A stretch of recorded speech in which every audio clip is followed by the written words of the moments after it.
Okay, you guys ready? Wow! There's another one. Wow! I actually have more in here, you just can't see them from here. I need to put up pictures on this wall. I'll do that soon, I promise.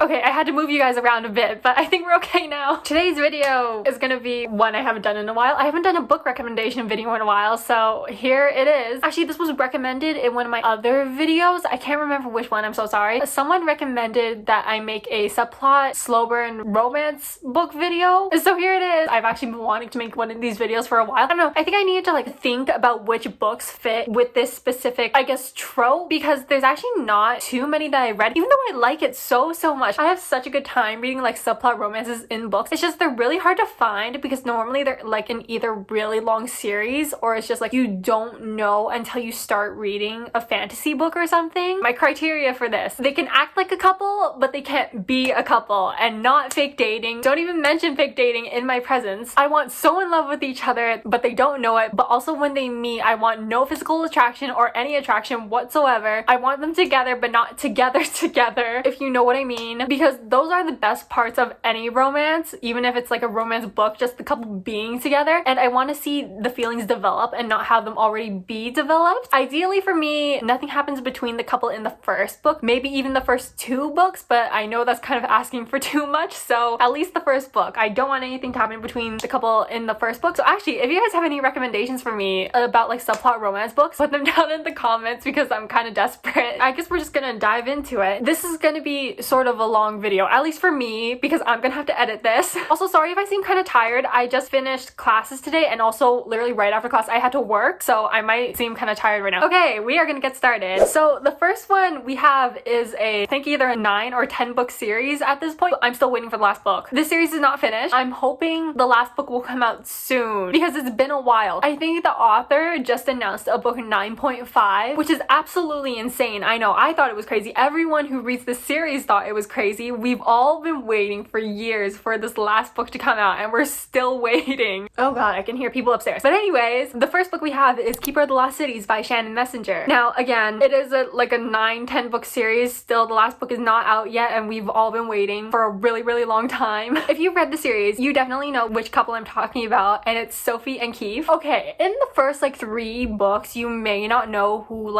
the main love interest is, but I already kind of spoiled it for you guys, so I guess there's really no point in telling you that now. But in the first few books, we think the love interest may be somebody else, and then this platinum blonde guy named Keith suddenly shows up in the hallways, and I think we all could tell that he was the best match for Sophie. Basically, this book is about a girl named Sophie. Sophie's our main character. She's the only point of view we get, although sometimes we do get different point of views from different characters depending on if Shannon Messenger feels like writing it. Oh, actually, book 9.5 is in Keith's point of view, so I'm really excited for that one. I don't know when it's coming out. I believe it's coming out in November or something. Basically, our main character is Sophie. She looks like a human and lives in a world with humans, but the thing about her is that she has telekinetic abilities. She can hear everyone's thoughts, and is kind of driving her insane. She can hear every single person's thoughts, every single person she passes by, and she's told no one, right? Until one day, this random guy shows up in a museum, and he's like, "You seem different than everyone else." And so that basically leads to her going from the human world to the world of elves. So basically, the world of elves is this place with sort of immortal and magical people, and each single person has their own unique ability. Well, sort of their own unique ability. There's these categories of whether you're telekinetic, empath, or telepathic. Wait, is Sophie a telepath or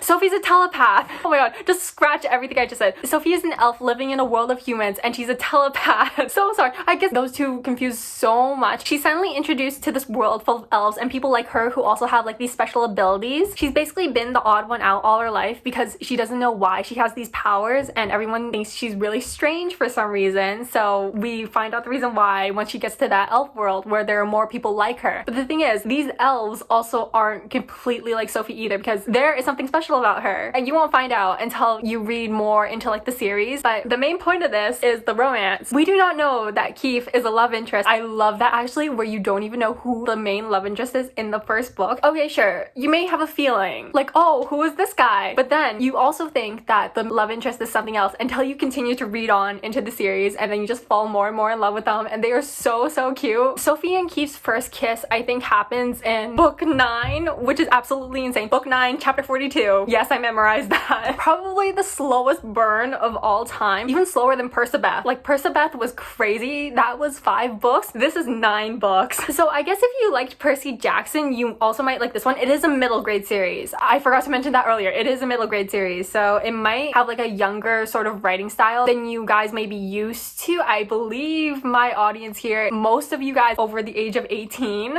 So yes, this is a middle grade book, so this may be like very much younger writing style, but I still enjoy this series so much, and I go back to read so many chapters in these books with just Sophie and Keith. I really want to annotate these books. Actually, I might make a video on that, who knows. And oh my god, I've already been recording for 11 minutes. Let's move on to the next book. The next book series we have is Shadow of the Fox by Julie Kagawa. This romance is like a traveling sort of romance. We have our first main character who's a fox sort of girl, like a kitsune. She's like a fox creature, magical spirit sort of thing. This fox girl lives in a temple, and this temple guards like a very important scroll that can summon a very dangerous dragon if all 3 scrolls are put together. All 3 scrolls are like separated into 3 different temples. One day her temple gets attacked, and whoever attacked this temple attempts to take the scroll, but the master of the temple is all like to the main character, you need to escape with the scroll and make sure no one finds out you have it. And so she does escape with the scroll, but the thing is, she also runs into this guy, this samurai. I think he's a samurai. I don't think he's a samurai, but I'm just gonna call him a samurai. She runs into the samurai who's also looking for the scroll, but the thing is, he's obviously not like those crazy people who attacked her temple. He's all like, you have the scroll. But the thing is, this girl, our main character here, fully lies, just fully lies to his face. She's like, no, but I know where the scroll is going. She basically tricks this guy into protecting her until she gets to the next temple. And that's her goal, right? To bring the scroll to the temple. But the guy's goal is to retrieve the scroll. So it's kind of a complicated sort of traveling romance thing, but I really liked it. Nothing happened between them in the first book, and I thought they were so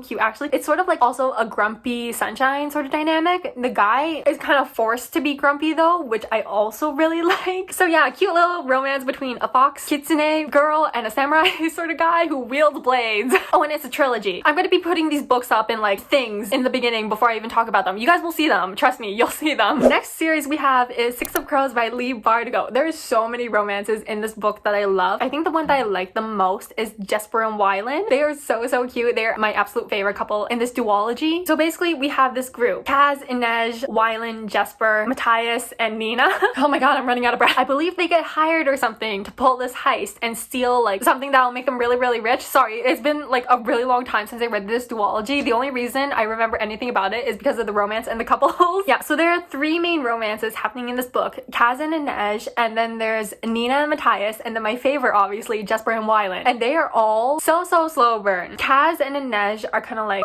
what are they even? Is it like a grumpy sunshine sort of thing? I don't know, because Inej is the only one Kaz is like sort of comfortable around. And then we have Nina and Matthias, who are kind of like an enemies to lovers sort of thing. So they kind of start out sort of lovers, and then something happens where Matthias sort of thinks Nina betrayed him, and so then they turn into enemies, and then obviously they turn back into lovers later on. And then we have Jesper and Wylan. They kind of start out as like, I guess, strangers to lovers, you could say. I'm not really sure what to consider them really. Kind of like a Jesper isn't very fond of Wylan in the beginning, and then he warms up to him, and then they sort of become friends, and then they become very fond of each other, and then they become lovers, and it's so cute. Yeah, but for 2 of the couples, Kaz and Inej, and then Jesper and Wylan, nothing happens between those 2 in the first book. Nina and Matthias, sort of. Obviously, they need to resolve like their issues in the second book, and all these romances are so great. I enjoyed every single one of them. Every single POV, I was not bored, and it's like so rare that you find a book where every single character's POV you like and you enjoy and you don't get bored, and like this is one of those duologies. I need to reread a lot of these books. Okay, next series we have is a trilogy, and it's very questionable. I don't know why I'm recommending this. The only reason I'm recommending this is because it's definitely like a subplot romance in the first book, and then it becomes like a slow burn. It's The Captive Prince by C.S. Pacat. Before you go say anything, if you know about the series, I know this is a very questionable recommendation to make, and if you are planning on reading this, I recommend you research, because trigger warnings, definitely a lot of trigger warnings to search up. So please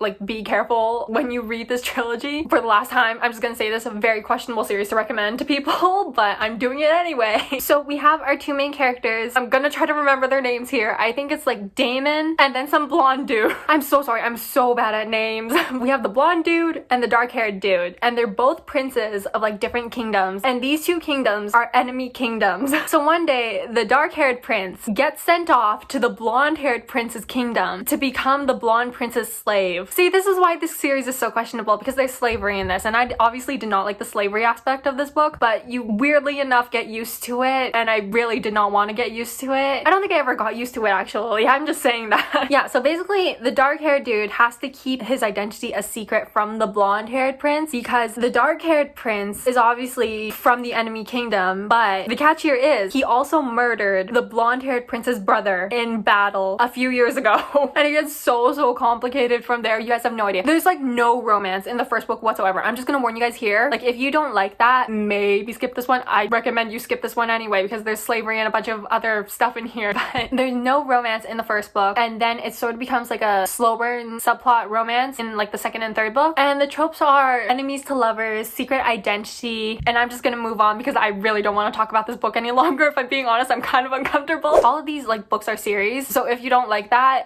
maybe you should skip this video. We have This Savage Song by V. Schwab, The Monsters of Verity duology, which is one of my absolute favorites of all time. Again, nothing happens between the couple in the first book, and that's how I like it. We have our two main characters, Kate and August, and the only reason I remember their names is because, again, this is one of my favorite series. Okay, so we have two sides. One is August's family side and the other is Kate's family side, and it's a city split into two. Kate's side is sort of a city where they control monsters, and then August's side is a side where they're trying to sort of get rid of the monsters. So Kate is the daughter of the leader of one side of the city, and then August is the adopted son, I guess you could say, of the other side, and they're both sort of, I guess, enemy sides. It's all the same city. I know I'm explaining this so badly. I'm just setting up the setting. So Kate wants to be like her father. Her father is like very brutal. He doesn't think about killing. He's like very unhesitant about killing. It's kind of scary, actually. And Kate wants to be like her father, to like impress her father and like maybe even work with her father. But the thing is, she can't handle killing like her father can, which is obviously a good thing, but she thinks it's a bad thing. And then we have August, who's a monster actually, but he's a monster that looks like a human. There are different levels of monsters depending on like the level of the tragedy that happened to create them. They're created by tragedies. So like if there was a mass murder that happened, a monster would probably be created. And so August is supposed to be like the most dangerous level of monster because he looks human, and also because of like his powers and stuff. And so one day they meet, but it's kind of like a secret identity thing. They meet at this school. They wouldn't know who each other is, and they would meet at like the bleachers and have like these little cute conversations and everything. And they got along. They felt comfortable with each other without knowing who each other was. So I guess you could say it's like a sort of enemies to lovers, and then like secret identity, obviously, because they're both hiding their identity. And then one day there's like this thing that causes them to like obviously find out each other's identity, and then they have to come together and sort of escape the city because there's something that's happening. I'm explaining this really badly. I'm so sorry. Again, I'm really tired right now. But yeah, it's basically like a love story between a monster and a human. And I'm just gonna move on to the next book. Next series we have is also by the same author, A Darker Shade of Magic trilogy by V.E. Schwab. In this world, we have 3 different Londons, but it's like kind of different universes. I guess it's 4 different Londons, but one's like banned, and there are only certain types of magicians that can cross like the barriers and stuff to get to these different Londons. That's who one of our main characters is, Kel. He's one of these magicians who can travel to different Londons, and one day he goes to, I believe it's Grey London, and meets this girl named Lila. Actually, their first encounter was her pickpocketing him, but then one day Kel gets himself into some trouble, and it causes him and Lila to come together, and Lila, I guess, offers to help him in a way. And so Kel and Lila obviously become a team, try to figure out and solve Kel's problem here, and they sort of develop a friendship, I guess you could say, in this first book. In this first book, nothing happens between them. I guess you could say it's almost like there's no romance in this book, and again, that's the way I like it. Then in the second book, quite a bit of romance happens. I think that's my favorite book out of the entire series. And also, V.E. Schwab is just one of my favorite authors in general, and oh my god, this video was gonna be so long to edit.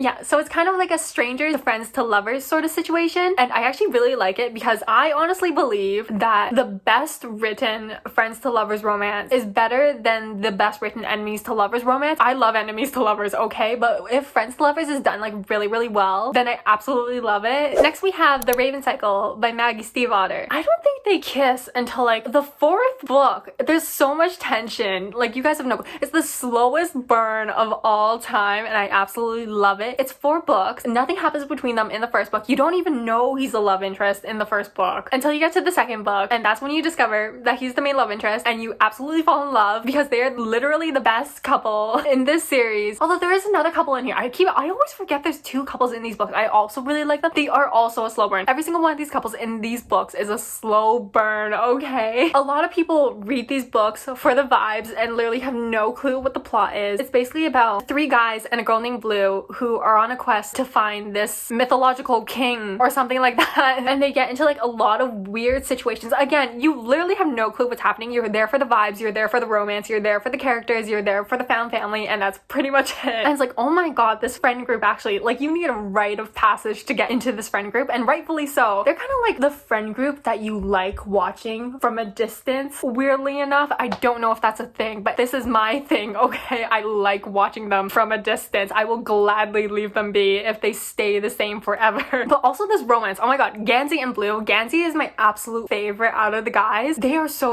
cute because I don't know why, the tiniest things, like, they have to sort of keep their relationship a secret because one of the other guys in their group had a crush on Blue. They think it might create some animosity within their group, and so they have to keep like their sort of attraction to each other hidden from the rest of their friend group, and like the tiniest things make you so happy. Like, there was this car scene where Gansey was in the front seat and Blue was sitting behind him, and like he reached his left hand back towards her, is thinking like, oh, she probably won't notice, she probably won't grab my hand, and she does grab his hand, she does grab his hand. It's so cute. There are so many other moments in this book. I need to go back and annotate these. I have so many books I want to annotate and reread, and it's just so great. Next we have Renegades by Marissa Meyer. This is also a trilogy. Correct me if I'm wrong, but I believe there's nothing that happens between the couple in the first book. Our couple is Adrian and Nova, I believe. I actually got my friend to start reading this and she absolutely loves it. Like, it's missing from my shelf right now because I lent it to her and she absolutely loves it, and I'm so excited for her actually, because there's nothing better than a subplot romance, action in a book, and also like every single person having powers. Like, it's so great. Everything entertains you. So I believe there's nothing that happens between the couple in the first book. It's been a while. I'm so sorry. It's been a while since I read most of these books. I'm gonna have to go back and reread some of these. Like, this is making me excited for them all over again. We have Adrian and Nova. Nova is like on the villain side, and then Adrian is like on the hero side. So it's like a secret enemies to lovers sort of thing happening. Also, obviously, secret identities happening because Nova infiltrates like the hero base and like goes undercover, tries to find out their weaknesses, tries to find out a way to defeat them, but then obviously ends up falling in love with Adrian, and they have their own little thing, and it becomes so complicated, and it's so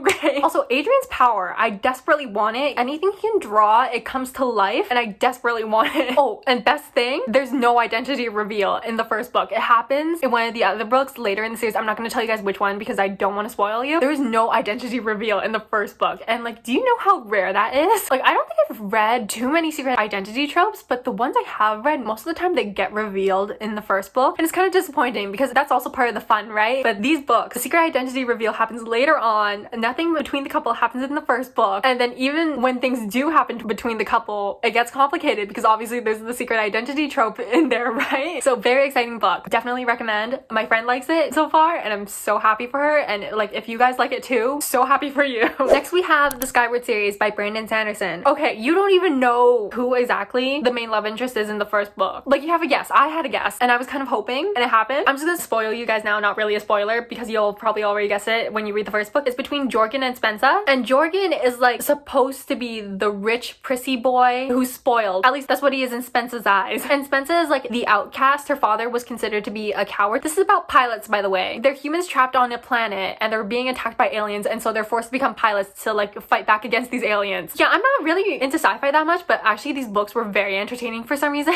My favorite book was probably the first one. I don't know, you could tell who the couple is eventually and you get excited. And also there's like the action in this first book. The action gets your blood pumping. My adrenaline was so up when I read this book. Yeah, so it's kind of like a enemies to friends to lovers sort of thing. Also, Jorgen is the captain of like their sort of flight group. Oh god, I'm gonna rewatch this footage and I'm just gonna realize I'm probably forgetting so much because I'm so out of it right now. Next series we have is the All for the Game series by Nora Sakovic. Probably my favorite series of all time. I wonder if they can hear me up there. Sorry, there's like people upstairs and I'm like kind of scared they're gonna hear me. So the All for the Game series is about our main character Neil, and he's on the run from his very crazy father who runs a branch of some sort of mafia or whatever. He's a murderer. Let's just say that. He's on the run from his crazy father until he gets recruited one day by a coach who runs a very sort of notorious XC team in college. Oh, by the way, XC is like a completely made up sport. I think it's like a mix between rugby and soccer. I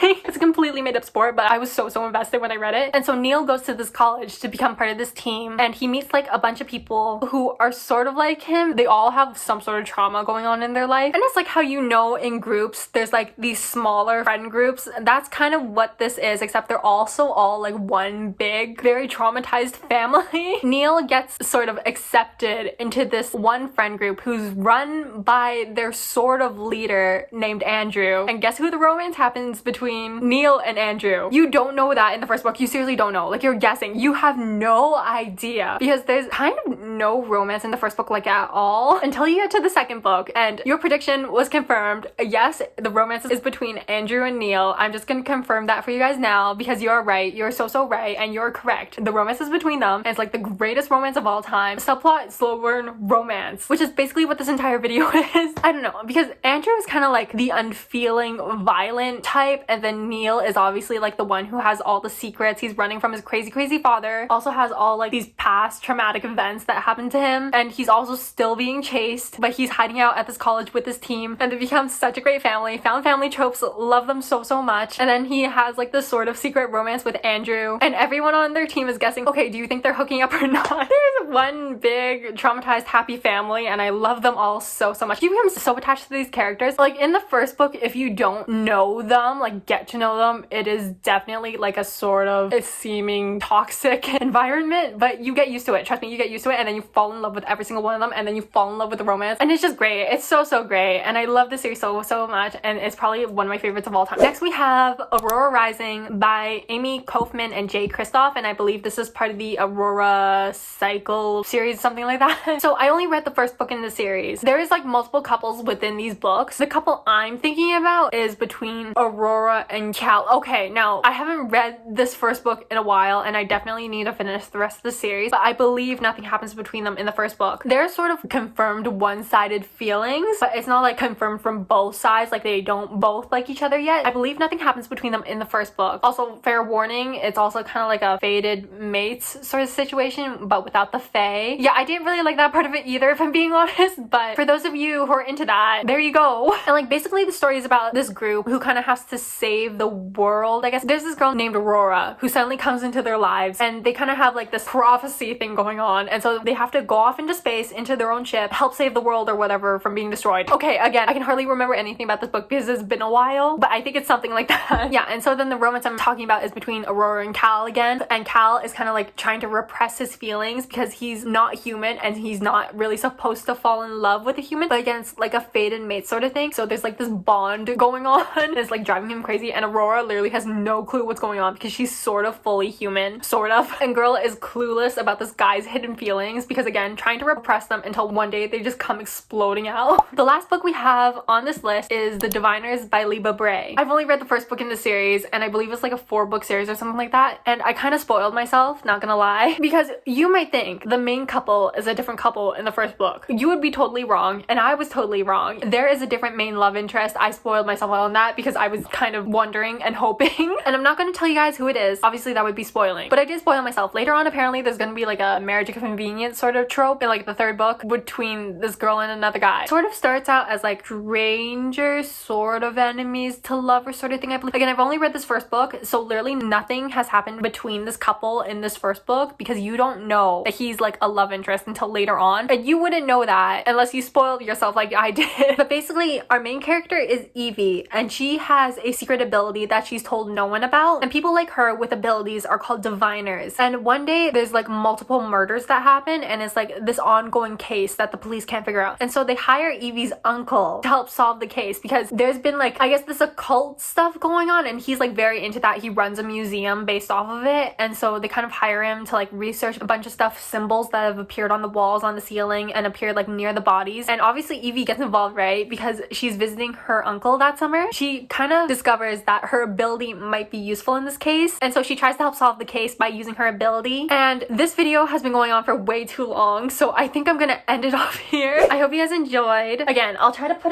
like pictures on this wall so it'll look more interesting. I might get more lights too. Again, there's more lights over there that you guys can't see, but I might buy more lights because I actually really like these. I actually got these a while ago, and I kept forgetting to turn them on for you guys. But yeah, I hope you enjoyed this video. Leave down in the comments if you have any like subplot slow burn book recommendations for me because I'm in desperate need of them. But yeah, hope you enjoyed, and hope to see you in the next one. Bye!